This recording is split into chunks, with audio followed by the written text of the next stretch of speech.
Hey viewers, my name's Cara. This is my channel, CuteWitch772, and today I want to talk about ritual scripts in books.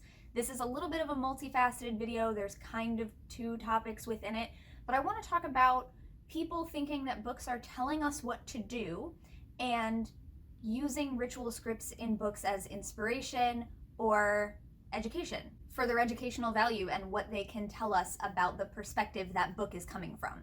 So this is one of several topics that I wrote down on a little list for myself after I did the last video in my Spiral Dance book discussion series, because the last couple of chapters of that book brought up a lot of other little topics that I'd love to talk more about in other videos, and I knew I didn't want to go fully into in that video. So if you have seen that video, you may have heard me already touch on this topic. And it's one of the things that reminded me that I've kind of wanted to talk about this for a while. So in the first place, especially over the past year, but in the last few years, on the internet specifically, I have observed a lot of people talking about how they don't like certain witchy pagan books, or maybe even certain authors, because they don't like that the books are telling you what to do. I have not read every book out there, so I don't know if there are maybe some very specific books that people might be referring to that actually do kind of do this. But for the most part, I've heard people talking about books that I have read and authors that I have read since the start of my practice. So books from the 80s, 90s, 2000s, and today. Do I sound like a radio host now? I feel like a radio host. But anyway, sometimes they're talking about authors I have read and books that I might even own. And so I know that when these books are being brought up, every one of them, to my recollection, and sometimes when I go back and open up the book to double check, every one of them has a note somewhere in it, if not repeatedly throughout the text, where it says, you do not have to do things the way that I talk about them in this book. This is the way the author does it, or this is the way our coven does it, or this is the way our tradition does it. This is the tradition's perspective that this book is coming from, etc. It gives you a perspective of what that book is trying to tell you about, where that book is coming from, what their perspective and background is. So if you're reading a book about a traditional Wiccan perspective, that's going to be different than reading a book about a Druid perspective, or a Norse pagan perspective, or a reclaiming witchcraft perspective. Just a very few examples there. So depending on the nature of the book and the experience and background of the author, that's going to differ, right? But most of these books, I've seen notes in them that say, that doesn't mean you have to do it this way. And so when I see people on the internet, again, this is not something that I've come across in offline community, but on the internet, a lot of people talking about, oh, I hate these books, I hate these authors because they're always trying to tell you what to do. They think they're better than you because of whatever. And my response is usually, well, why do you think they're telling you what to do? It says right here in the book somewhere, usually they're actually coming right out and saying, you don't have to do it this way. I'm just telling you what we do. Now, kind of the other part of this topic for me is, if we take that as its word, which I always have, when I read that in books, I sort of just gathered that, like, oh, okay, they're just trying to share what they do so that I can learn what they do and use that in my practice or not as it applies to me, right? So let's say we take that at their word. We believe that these authors are not trying to tell us what to do. What are they doing then? Why are they writing books? Why are there books from all of these different perspectives? So I think we need to talk about what it is that we're actually looking to get from various books. If I pick up that book about traditional Wiccan whatever, it's probably because I want to learn something about how traditional Wicca works and how they operate. If I'm picking up a book about Druidry, or that's written by a Druid, maybe it's about a more broad magical practice, but I'm specifically picking it up knowing that the author says they are a Druid, they are a member of this Druid organization, whatever, that's telling me what that author's perspective is. Maybe I'm doing that because I want to know the Druid perspective on this thing. Or maybe it's because I just want to learn about that thing, but I'm also keeping it in mind that it's coming through the lens of an author who is a practicing Druid. If I'm picking up a book about Norse paganism, I want to learn about that, reclaiming or fairy or anything else like that. So this is generally, when I look at the books on my shelves, or when I'm going out and looking for a book that I want to pick up, that's why I'm doing it, right? So I guess my question for people who are complaining about books telling you what to do is, why were you going for that book in the first place? What were you hoping that you were going to get out of it? because if we're picking up a book that says it's about a certain thing and the authors say that their experience is in a certain thing, I think it's a little bit strange for us to expect that they're going to tell us something completely different. And I'm not sure if that is what the expectation is when people say this. But I think if I'm reading a book by a person who identifies as a Wiccan and the book is about Wicca, then I'm not going to get mad at it for telling me how Wiccans do a thing, because I'm probably going to it because I want to know what that perspective is. And if I don't particularly care what that perspective is, maybe I skip that book, because that's why books and author bios and things like that try to tell us where the book is coming from so that we know what we're picking up. But I also said I want to talk about ritual scripts in books, because I feel like this is a particular place in books where people say, oh, they're telling me what to do, is in the ritual scripts or the examples of spells. And these are things that come in just about every witchy-related book I have ever picked up. There are certain books about witchcraft and paganism that I have that might not have example rituals and spells in them, and it's typically because those are the books about the history of the movement, or they're going much further in depth into the theory and beliefs maybe behind the practices, rather than being a how to practice witchcraft and related things book.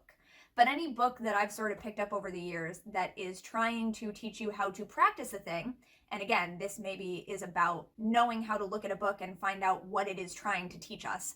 So the books that are about trying to teach us how to practice, damn near every one of them that I've ever picked up has had examples or scripts. Why? What can we get out of those? So this came up in that last Spiral Dance series video that I did, and then after I recorded that video, but before I had it edited and uploaded, one of my friends who I follow on Instagram, who is doing research about paganism, neo-paganism, modern goddess spirituality, all of these sorts of related things, actually posted something asking people to talk about what we have learned from our experiences actually practicing things that are written down in resources. So kind of asking us to talk about what is the difference between how we think about things, or between what we've learned from things in reading the text on a page versus actually picking it up and performing that ritual. And this is something that, again, I feel like it just came up in that other video that I did, which is why I wanted to talk about it here. But it's also something that I've been getting a little more experience with recently, because at the Buckland Museum, the director and I and our respective partners have been getting together to do ritual for the Sabbats. And we decided, since it's the Buckland Museum, it would make sense for us to try to see how Raymond Buckland taught those rituals and how he wrote them. So we're actually using the Complete Book of Witchcraft, the big blue book, and performing those rituals as they are written. And yes, that does mean that we are holding on to the book and we're reading it exactly as written. And I tend to read the instructional parts as almost like stage direction, like I'm narrating or giving direction from the wings, reminding people when it's their part and who says what, helping it kind of be organized. And then there are parts that we don't do exactly as written, but we still read them so that it's in our head of how the flow is supposed to go and how it was intended to be practiced.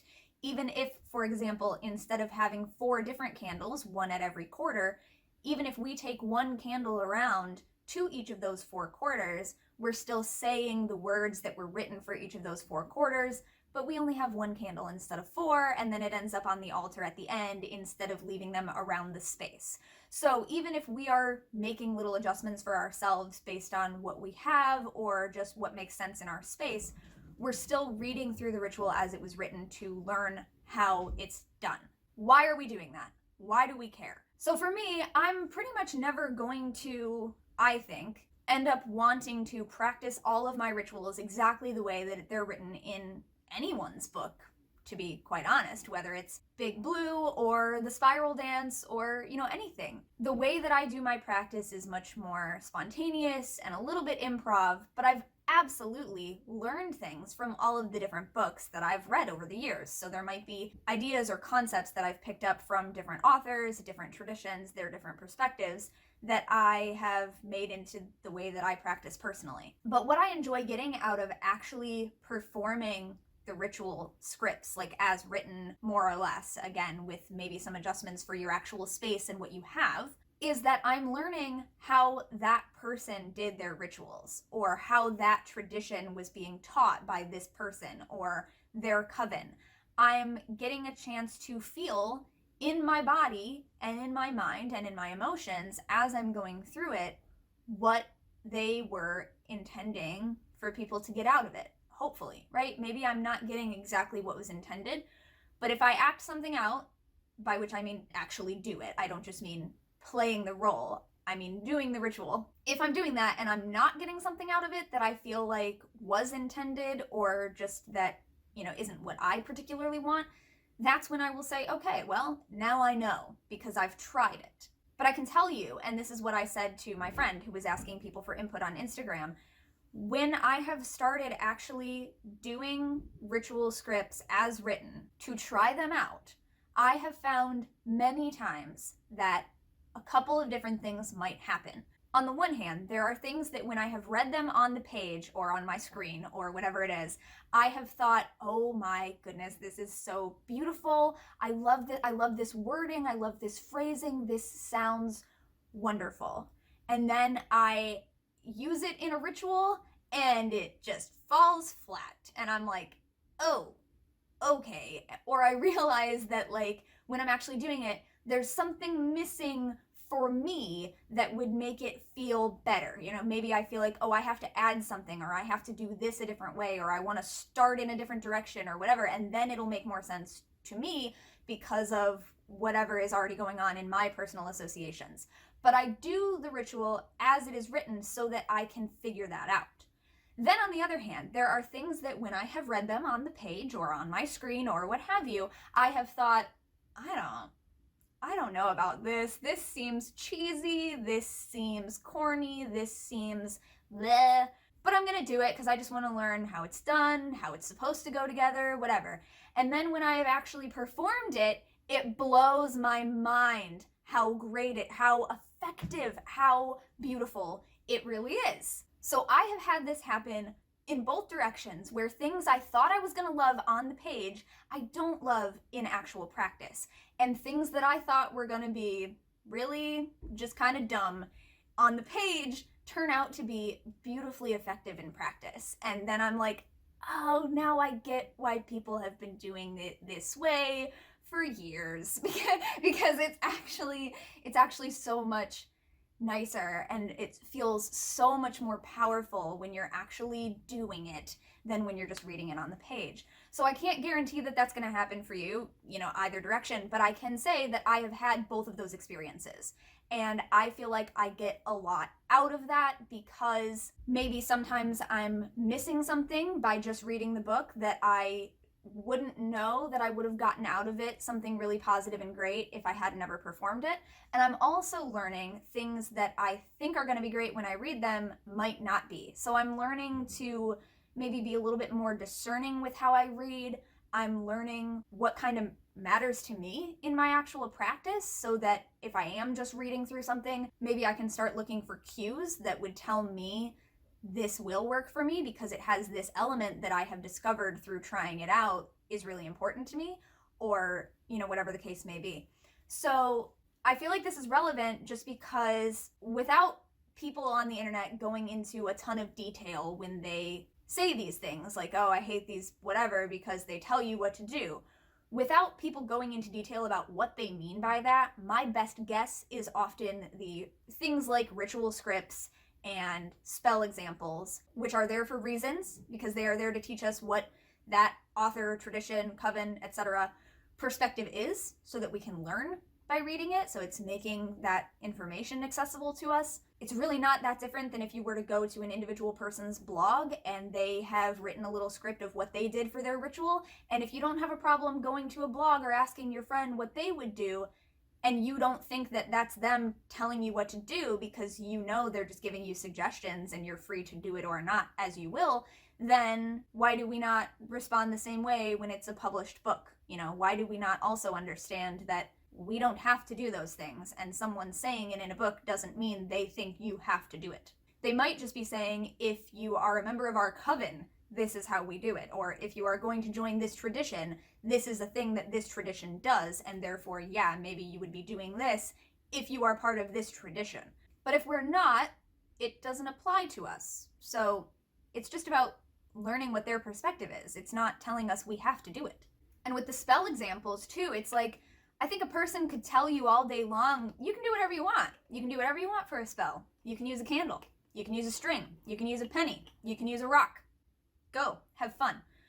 If a book just did that, what would you want more from them? Probably examples, right? So the examples are just there to teach us what they're talking about, to give us examples, but they're not things that we have to do.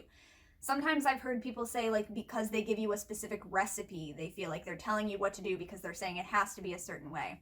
And again, it's more like that's what they would do, but it's there as a resource for you to see how do they take these different ingredients and their magical associations, and how do they put those things together into a spell. And there are other books that will show you how to do that process. But I think a lot of the time, publishers want spells in witchy books because people who buy books about witchy stuff want spells. So sometimes they're just there as an example of what that person or group would do. But again, like most of the time I've seen, there's a note that says, and you don't have to do it this way. Feel free to adapt this to your own use. Feel free to substitute things if you don't have this or you're allergic to that or whatever. Like, no one is saying that you have to use cinnamon in this spell in order to be a witch. If you're allergic to cinnamon, oh, I guess you can't be a witch. No one is saying that. And there might also be things like, if a book says the altar faces the north, you know, that might feel like a very prescriptive, like, you have to have your altar face the north. And it's like, no, that's not really what they're saying. They're saying that in their practice and the way they do it, the altar always faces north. Now, if we're really lucky, there will also be a paragraph of them explaining why their altar faces north, but sometimes it's just, it's tradition, that's how it's come down, that's how we do it. But that doesn't mean that in your practice, you can't have your altar faced to the southeast. Whatever, you know, whatever. All that's saying is that in the tradition or in the author's practice that you are reading about, that is how it is done. It does not mean that you have to do it that way. So again, there's broken record, sorry, but I feel like it's repeated so many times in so many books, and obviously some people still are not getting that message. So in some way, I feel like it's worth it for me to repeat it 17 times here as well. But if you needed to hear this, you don't need my permission, but I'm going to say it anyway. You do not have to do things exactly the way that anyone has written it in a book that you are reading. But if you have picked up a book hoping to learn from it, I hope that you can read it with that in mind, and just to see what can you learn from it, and to remember that when they say the altar faces north, or we use lavender in this spell, or whatever the case might be, you are just learning something about how that person or tradition or whatever does it. And if that can inform your own knowledge and experience, great. And also on the flip side, as I said, you don't have to do anything exactly the way that people say in the books, but I do also recommend that you do try things like ritual scripts. Try performing them as they are written. Not because you have to do it that way in order to be a witch, or that you have to do it that way forever and ever and ever in the entire future of your life, but that I think that as an experience, as an experiment, as a way to learn, it is a great way to really see and feel and maybe come to a further understanding of why it is written that way. And again, it's not like I have to do rituals the way that they are in the Big Blue Book for the entire rest of my life. I don't think that that is ever going to be like my favorite way to do ritual. But I am loving what I am learning from that experience. I'm loving the experiences that we are having, doing that in a communal way for our own further education and experience. Because it's one thing to say that we've read about it in a book, but it's another to say that we've tried it, that we've practiced it, that we've figured out why or why not it really makes sense to us. And sometimes we can do that by just reading, but I have also found that sometimes reading is not analogous to doing. So take that as you will. That has been my experience so far. Your mileage, of course, may vary. a multifaceted topic in this video. Couple different topics really throughout here, and this was unscripted, although I did have a couple of bullet points that I wanted to talk about. So I hope that this was helpful. I hope that it was interesting. I hope that maybe you are inspired to go out and try something and don't feel like you have to commit to doing things the way that a certain tradition you're reading about does them just because you've decided to maybe do your next ritual the way that they did it in their book. And I do think it can also be helpful to remember that when we are looking for books that we want to read, to think about why. Why do we want to read it? Is it because we want to learn something from it? And if so, what is the perspective being taught? What is the tradition maybe that they're coming from? And I don't think it makes sense for us to get mad at things like books or any other type of resource for teaching us the way that that thing is done by those people. Because if that's why we're picking it up, that's what we're hoping to learn. One of my friends once gave the example when we were talking about this, that it's like reading a chemistry textbook and being mad that it's not preparing you for your physics exam. But you're reading a book about one thing, that's what it's going to tell you about. If you don't want to know the way that someone does something, you don't have to read that book. If we're going to a teacher to learn something or an author to learn something, it doesn't make sense to get upset at them for teaching us that thing. It's kind of like hiring a piano teacher and then getting mad at them for telling you how to play the piano. There might be different methods of practicing and learning to get to a certain point, but there are some things that they're going to have to tell you that you're probably going to have to do. But you might want to play classical piano, you might also want to play jazz piano, you might want to play the tuba, in which case maybe the piano doesn't make sense for you to learn, but things like scales are still going to be useful to you. So if you learn scales through piano lessons but end up not playing piano, you've still learned the building blocks that are going to help you play other instruments. Before I get any deeper into the musical metaphors, I think you all grasp my point. So I will leave it there. Thank you so much for watching and or listening to this video. I will see you next time, and until then, don't forget to be awesome, blessed be, and goodbye.